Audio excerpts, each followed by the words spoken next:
What's going on, guys? It's ItzLuBu signing in, and we're going to talk about top 5 things that you might have missed in State of Decay 2. This is going into hopefully somewhat detail about what was shown over at IGN, and hopefully you'll walk away from this video learning at least one thing. So let's go ahead and dive deep. Number 1. Gas is real.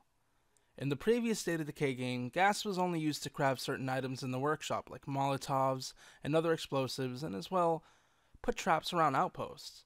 I mean, there wasn't much to do with gas in State of Decay, but in State of Decay 2, you were now able to park at Bronto gas stations and siphon or fill up your car with gas. Additionally, there might be a possibility of generator mechanics in the game.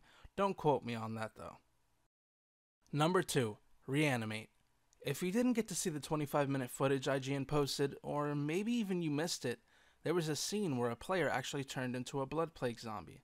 Now, you don't get to take over the zombie because, well, zombies are brainless, at least in this world. But let's talk about the mechanics of why this happened. So, there's this progression meter that fills up as you get hit by plague zombies, and once it fills up, a countdown begins, indicating you have been fully infected, so you have to find a cure before it's too late and you permanently lose that character forever once you turn. Additionally, the timer can get sped up as you take damage from plague zombies.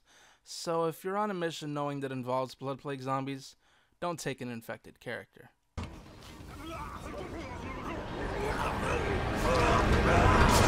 Number 3. Naming your community. Now, there's no actual confirmation of this that I'm aware of, but if you look at the bottom left, you can see the word Land of the Free, and I guarantee you that's what the community is called and possibly what you named it. You also see instances of this in the 25-minute gameplay video when people talk in another name called Sanctuary.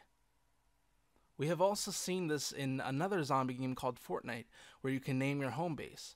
I just think this is a really cool idea, and if they let us customize our own community name, it's never too late.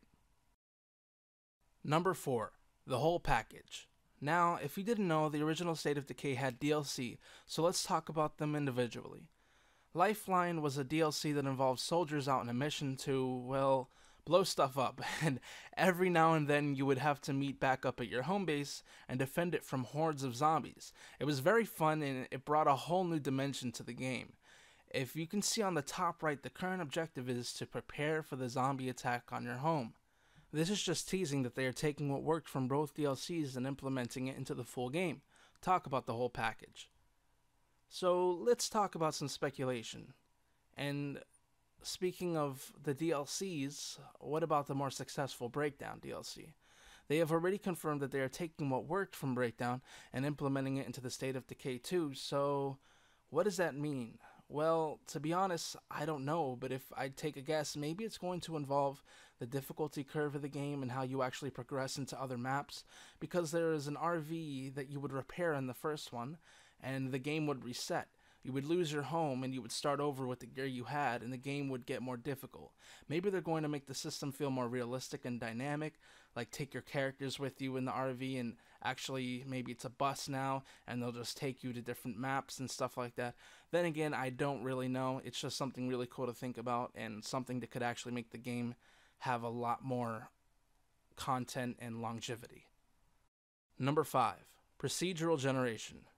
It's no hint now that characters in State of Decay 2 have a number of traits. There's over 1,000 traits you can run into in this game.